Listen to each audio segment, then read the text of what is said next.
Late April 1644. Beijing, Jingshan Park. The Chongzhen Emperor gazed up at an ancient tree. In his hands, a white cloth. For 17 years, he had fought to save the Ming Dynasty. But the empire was crumbling. Peasant rebel armies were closing in on the Forbidden City. Li Zicheng's forces had surrounded the capital. The Chongzhen Emperor had no choices left. In that moment, what was he thinking? According to records, he left his final words, "I have no face to meet my ministers." And then he hung the cloth from a branch. The Ming Dynasty, 276 years old, ended in that instant. But the fall of the Ming was also a new beginning. Shanhai Pass, the easternmost point of the Great Wall. Here, history turned. Wu Sangui, a Ming general. He faced an impossible choice. Fight Li Zicheng's rebels, or open the gates and invite the Manchus in? He opened the gates. Late May, 1644. Dorgan allied with Wu Sangui and crushed Li Zicheng's army near Shanhai Pass. Qing forces entered through the pass and marched on Beijing. And then a new emperor appeared in Beijing. The Shunji Emperor. Only 6 years old. In June 1644, Dorgan seized control of Beijing. Soon after, he brought the young Shunzi Emperor to the capital. October 30. In the Forbidden City, the formal coronation ceremony took place. But the true power belonged to another man. Dorgan, Prince Regent. He was the real ruler. The Hall of Supreme Harmony. Hundreds of officials knelt. Han Chinese bureaucrats bowed their heads to their new masters. They submitted to survive. But what were they thinking? Many surely felt humiliation, the shame of being ruled by foreigners. Yet the Qing conquest of China was far from complete on that day. The southern Ming, the three feudatories, Taiwan. It would take decades more to suppress resistance across the land. Dorgan understood something crucial. The Manchus alone could never rule China. The population ratio. The Manchu bannermen were vastly outnumbered by Han society. The Qing was a structure where a tiny ruling class governed an enormous population. If they ruled by force alone, rebellion would never cease. If they excluded the Han, the empire would collapse. Dorgan chose a cunning strategy. Utilize the Han bureaucracy extensively, but control the core through the 8 banners and palace institutions. This dual structure became the foundation of Qing rule. But obedience came at a price. 1645. The Q Order. The Qing decreed that all men must comply. Shave the front half of your head and braid the hair in back. This was the Manchu hairstyle. For the Han, this was humiliation. Confucian teaching held that body and hair came from one's parents.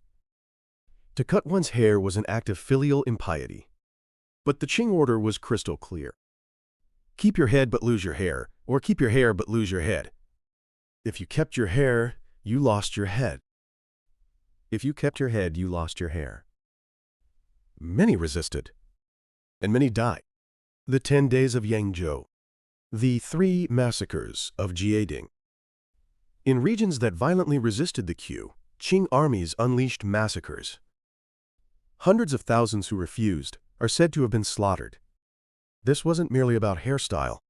This was a mark of submission. The Qing showed the Han people their place. We are the masters. You must obey. And gradually, resistance faded. 10 years later, nearly every Han Chinese wore the Q. Humiliation became routine. But the Qing were shrewd. It wasn't only oppression. The civil service examinations, the Ming Dynasty's bureaucratic recruitment system. The Qing continued it. Why?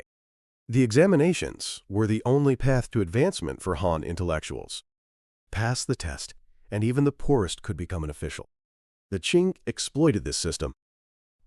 The examinations became the primary mechanism for incorporating Han elites. Yet systems like the banner hierarchy maintained social divisions. It wasn't complete equality. But a path of hope remained open. And the Qing did something even more important. They learned Han culture. The Kangxi Emperor, the fourth emperor of the Qing dynasty. As a Chinese emperor ruling from Beijing, he was the second after Shunji. Crowned at 8, he ruled for 61 years. He studied Confucianism. He wrote in Chinese characters. He composed classical poetry. He showed Han intellectuals his intent. I respect your culture. The reign of Kangxi. This marked the beginning of the Qing Golden Age. He skillfully balanced Manchu and Han officials. Early on, the 8 banners dominated military command, while Han bureaucracy handled administration. Though the military's composition would evolve over time, this division of labor stabilized the empire, and Kangxi expanded the territory. North, Mongolia; west, Tibet; south, Taiwan. Qing territory grew to more than twice the size of the Ming. After Kangxi, the Yongzheng Emperor ascended the throne. He was less popular than his father, but he was the hardest-working emperor. Records show Yongzheng worked over 10 hours every day, reading memorials from officials, writing imperial edicts, over 40,000 documents per year. He fought corruption. He exposed official misconduct. He reformed the tax system. His reign lasted only 13 years. Yet those 13 years solidified the Qing foundation. And then, the Qianlong Emperor. His reign was the absolute peak of Qing power. 60 years, the second longest reign after Kangxi. Territory. The maximum extent is debated, but reached approximately 13 million square kilometers. Population. In the early Qing, between 100 and 150 million. But it exploded. By the 19th century, it reached 400 million. Around 1820, China's population hit roughly 400 million, comprising about 30% of the world. More than 1 in 3 people on Earth lived under Qing influence. But this prosperity came at a cost. Qing rule was cunning, but it was not perfect. The literary inquisition. The Qing strictly controlled speech. Any anti-Qing writings were banned. Authors were executed. Families were executed. Sometimes, entire villages were punished. During Qianlong's reign, the Inquisition intensified. Numerous cases occurred. Including associates, thousands suffered brutal punishment. Not only execution, but exile and guilt by association spread far and wide. This was rule by terror. Han intellectuals learned their lesson. Stay silent. Be obedient. Never criticize. And so, the Qing lasted 268 years. But every empire has its end. 1840. The Opium War. Britain declared war on the Qing.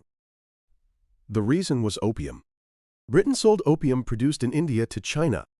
The Qing banned it. Britain sent warships. Qing forces were crushed by the British military. An overwhelming technological gap. Steam-powered warships. Modern artillery.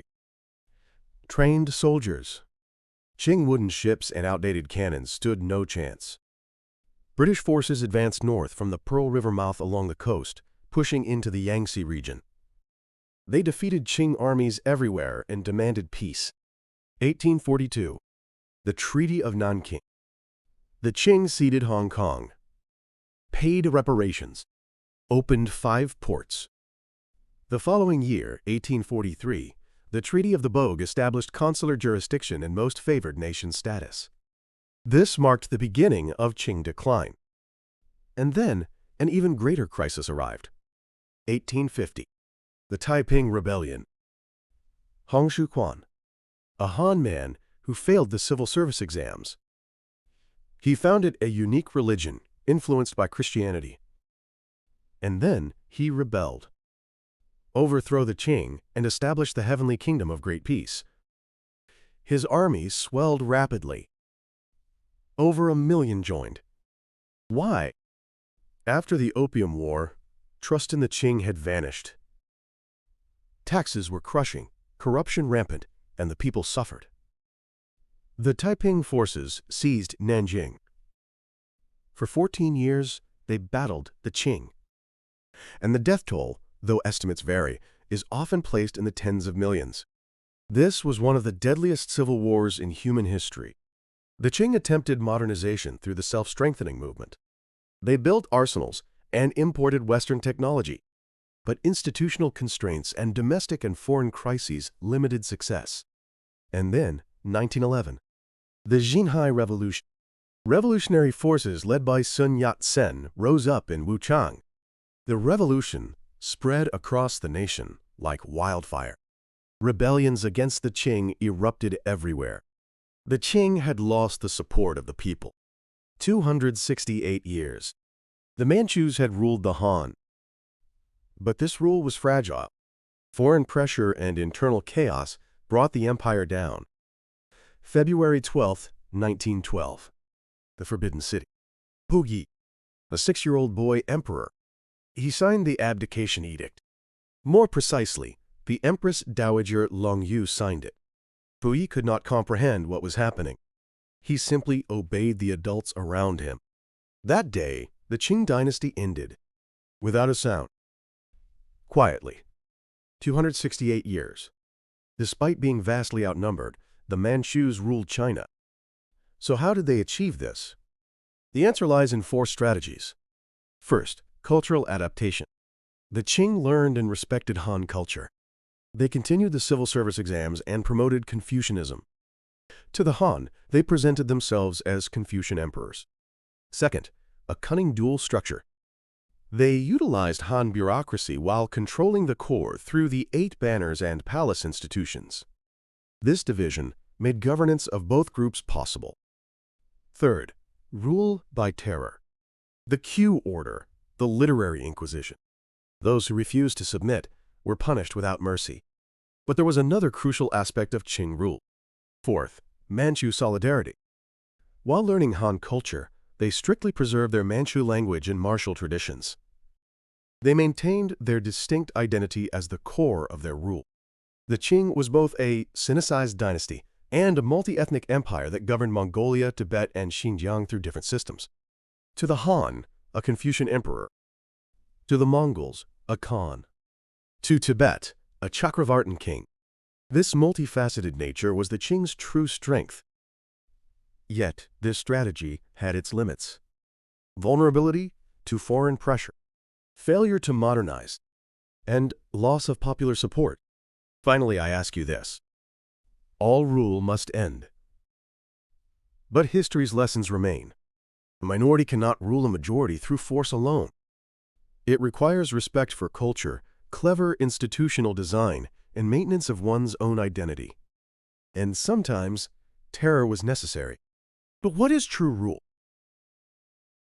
To rule by force, or to govern hearts and minds? Perhaps this difference determines the lifespan of empires. Share your thoughts in the comments. Thank you for witnessing this journey through history with me. The history of the Qing offers profound insights not only into strategies of rule, but also into cultural fusion and conflict, power dynamics between minorities and majorities, and the governance of multi-ethnic empires. If you're fascinated by what history teaches humanity, subscribe and turn on notifications. This channel explores the decisive moments that changed human history, delving deep into the human psyche. Your likes and comments fuel our next story. Until next time.